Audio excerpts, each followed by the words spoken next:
Assalamualaikum warahmatullahi wabarakatuh. Selamat pagi abang kakak. Jumpa lagi dengan saya Miss Erlinawati.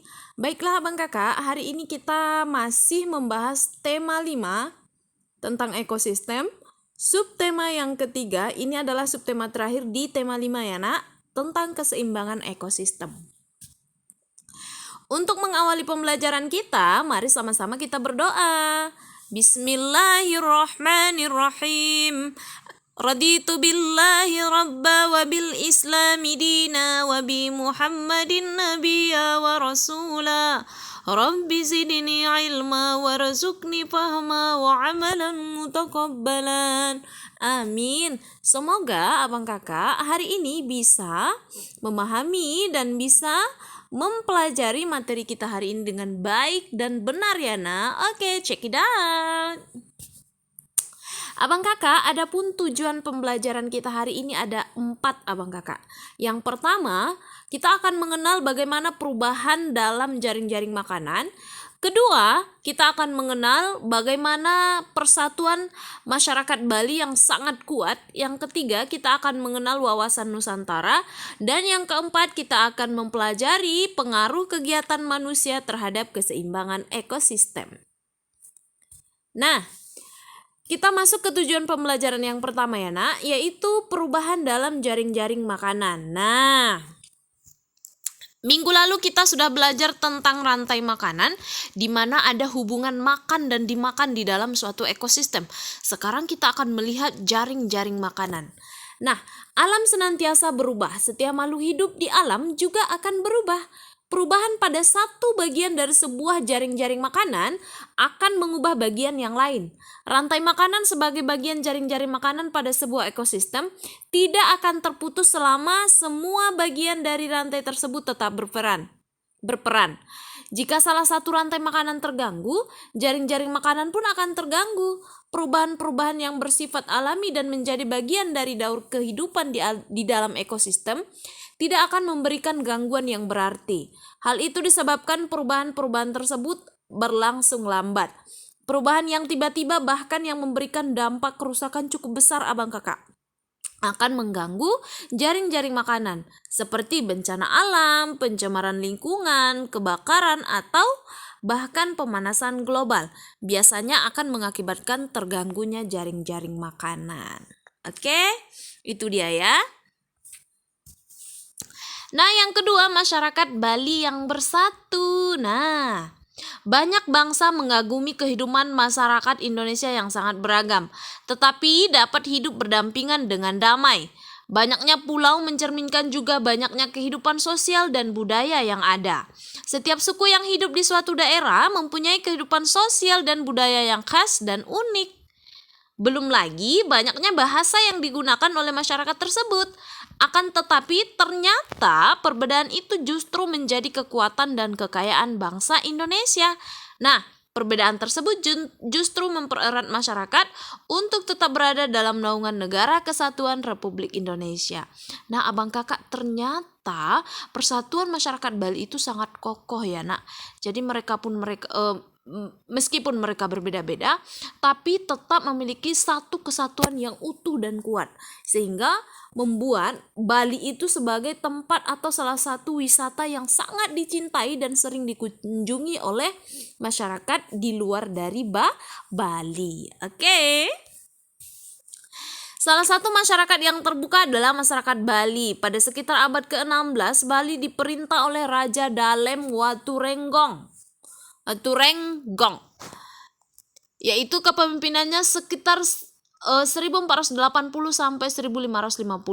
Saat itu raja bersama dengan rombongan mengadakan kunjungan ke kerajaan Majapahit di Jawa Timur. Sekembalinya dari kunjungan tersebut, raja diantar oleh sekitar 40 prajurit kerajaan Majapahit yang beragama Islam hingga sampai kembali di Pulau Bali. Ketika kepemimpinan Raja Dalem Waturenggong, semua prajurit yang beragama Islam tersebut diizinkan tinggal dan menetap di Bali yang penduduknya beragama Hindu. Sejak saat itulah terbentuk komunitas Islam di Bali. Mereka pun mendirikan sebuah masjid yang dipercaya sebagai masjid pertama di Bali.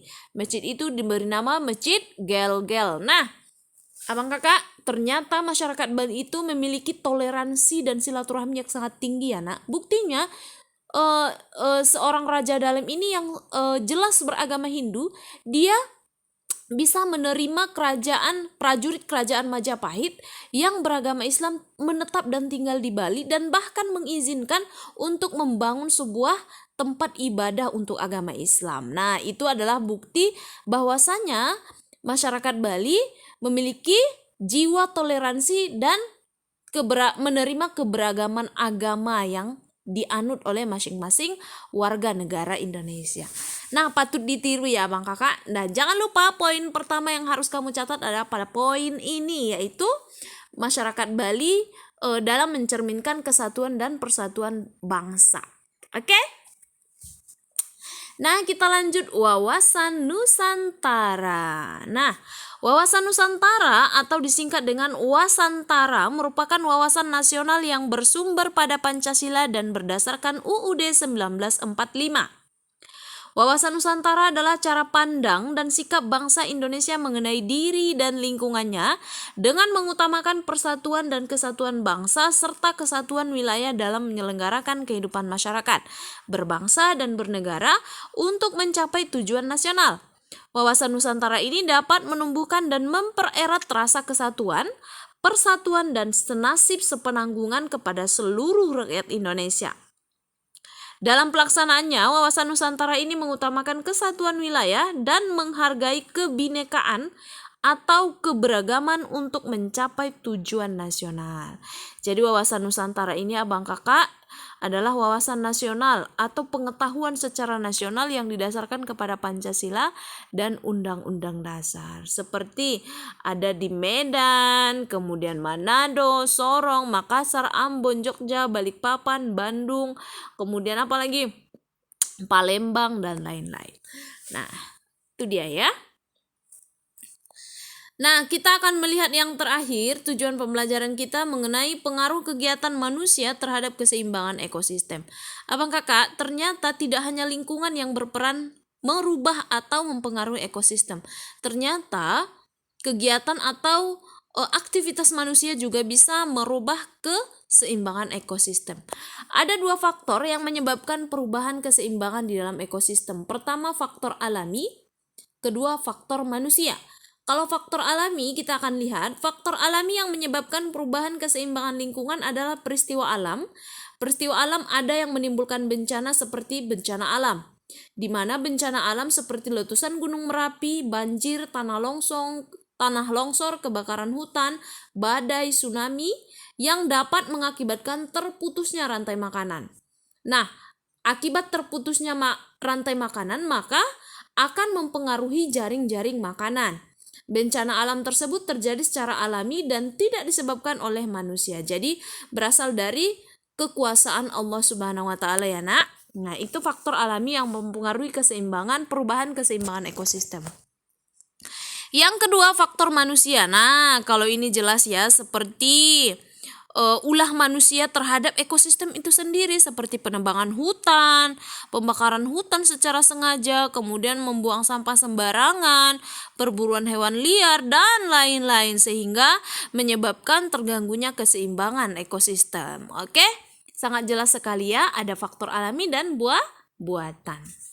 Nah, di dalam Quran surah Yasin ayat 72 Allah juga menjelaskan Abang Kakak, bismillahirrahmanirrahim wadallalnaha lahum faminha rakubuhum wa minha ya'kulun. Artinya, dan kami menundukkannya hewan-hewan itu untuk mereka, lalu sebagiannya untuk menjadi tunggangan mereka dan sebagian untuk mereka makan. Nah, maksudnya dan kaitannya dengan materi kita adalah Allah sudah menciptakan beragam jenis makhluk hidup seperti hewan dan tumbuhan di muka bumi.